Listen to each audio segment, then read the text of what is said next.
We all know that writing is not just about assembling words, but also about assembling ideas. When we actually sit down to write, we may have our ideas all worked out in advance, or we may have no idea what we want to say, just a desire to say something. But either way, the one thing we could always use more of is inspiration. In the workaday world, some of us must labour at uninspiring jobs, which dries up our creative juices. Others may be so driven to write a novel or a screenplay, but haven't yet found a thing to say, sometimes leading to the doldrums we call writer's block. For all of us, though, life intrudes, making it difficult to find and fan the spark within. Yet even in the worst of it, we all share the immutable desire to express ourselves through the written word. So how can we break our muse free from that straitjacket and let the ideas flow? Here are a few suggestions to try. You might begin by writing about yourself. Even though you want to create fiction, writing a short autobiographical piece is like a warm-up exercise. This works because you don't have to invent anything, just choose the words. Think of it as priming the pump. Often I have written material as a means of getting something off my chest, out of my thoughts, or perhaps just to get a grip on nebulous feelings or issues by forcing myself to put them into concrete terms.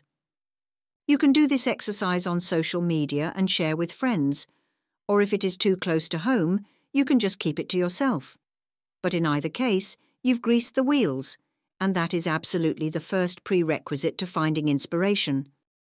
Some of what I write this way has actually turned out to be saleable as extended anecdotes, essays on personal growth, or insights into meaningful emotional experiences.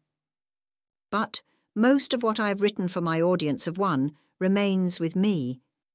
Perhaps it is too personal to share, or just too personal to have meaning to anyone else. No matter, though. It has done its job, and now I am ready to work on the story I really want to write. If writing autobiographical material isn't your cup of tea, try this. Pick 3 random words out of thin air.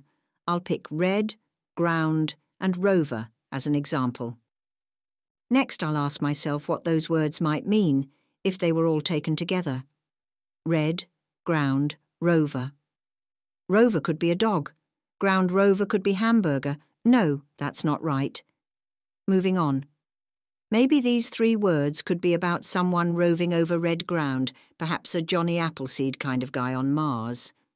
Now we're cooking. Okay, let's run with that idea. Remember, the point here is not to create an actual story, but to jog your creative process. Blurting out something that has no conscious intent behind it can be a useful trick in overcoming writer's block. It seems that writer's block most often occurs when we are intentionally trying to determine what we want to talk about. But when we just put something forth and then try to figure out what it might mean, a myriad of possibilities suggest themselves. If you like, take a moment and try it. Just jot down a few nonsense words to create a phrase. Then consider what they might mean. Rather than attempting to create, you are now in analysis mode, the inverse emotional state of trying to produce something out of nothing. You'll probably be surprised at how many interpretations of your phrase readily come to mind. Now, if you still aren't ready to write, you can carry this a little further. Going back to my example, I'm thinking, Mars is red and the Martian rover explored the planet. Looks like I'm starting a science fiction story. But what to do next?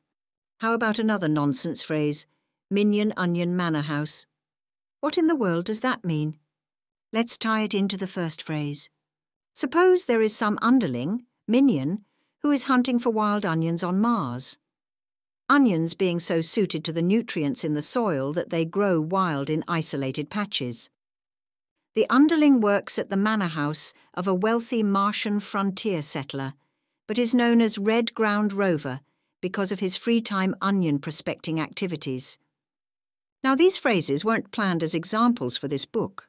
To create an actual example, I just blurted them out as I suggest you do, and once they are out there, just as we see pictures in ink blots, animals in the clouds, and mythic figures in the constellations, we impose our desire for patterns even on the meaningless, and in so doing we often find unexpected inspiration. More than likely, none of our ideas are suited to what we are attempting to write, yet we have successfully dislodged our minds from the vicious cycle of trying to figure out what to say. And returning to the specific task of our story, we will just as likely be surprised to find that writer's block has vanished while we were distracted. This creativity tip was written by Melanie Ann Phillips. Follow her for free on Patreon at the link in this video's description.